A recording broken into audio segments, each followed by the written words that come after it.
लक्षण, यह अधिकतर अंधेरे, चरम वातावरण, गहरे समुद्र में होता है। 17 जड़ का आवरण, रूट कैप vs अंतस्त्वचा एंडोडर्मस। जड़ का आवरण, यह जड़ के शीर्ष एपेक्स पर एक टोपी जैसी संरचना है। अंतस्त्वचा, यह जड़ के भीतरी भाग में परिधि के चारों ओर कोशिकाओं की एक परत है। जड़ का आवरण, इसका कार्य विभाज्योतिक मेरिस्टम को रगड़ से बचाना है। अंतस्त्वचा, इसका कार्य जाइलम में जाने वाले जल और लवणों का नियमन करना है।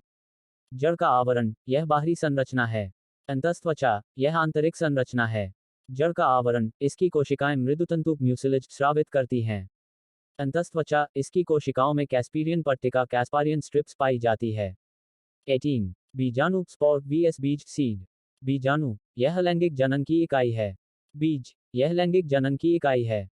बीजाणु, यह एक एकल कोशिका है। बीज, यह एक बहुकोशिकीय संरचना है जिसमें भ्रूण और भोजन होता है।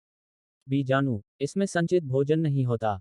बीज, इसमें भ्रूण के लिए संचित भोजन बीजपत्र होता है।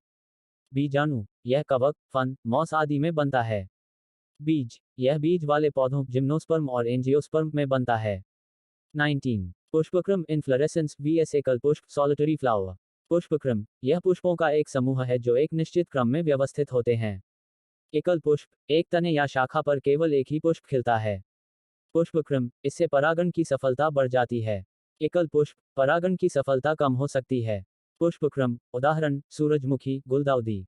एकल पुष्प, उदाहरण, कमल, गुलाब। पुष्पक्रम, यह पादप जाति की पहचान का एक लक्षण है। एकल पुष्प, यह एक साधारण व्यवस्था है। 20 परागनलिका, पॉलन ट्यूब vs भ्रूणकोश एम्ब्रियो सैक। परागनलिका, यह नर युग्मक शुक्राणु को वर्तिकाग्र से अंडकोशिका तक पहुंचाने वाली नलिका है। भ्रूणकोश, यह अंडाशय के अंदर स्थित मादा गेमटिफाइट है।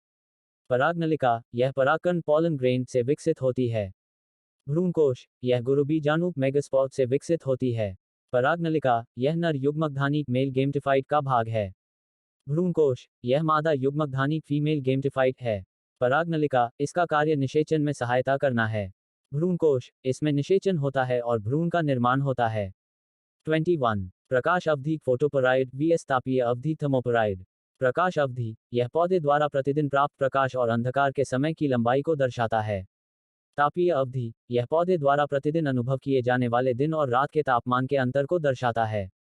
प्रकाश अवधि, यह पुष्पन फ्लावरिंग को प्रभावित करता है। तापीय अवधि, यह वृद्धि, श्वसन और अन्य जैविक क्रियाओं को प्रभावित करता है। प्रकाश अवधि, फाइटोक्रोम वर्णक इसके लिए उत्तरदायी है। तापीय अवधि, एंजाइमों की क्रियाशीलता इससे प्रभावित होती है। प्रकाश अवधि, पौधों को दीर्घ, लघु और उदासीन दिवस पौधों में वर्गीकृत करता है। तापीय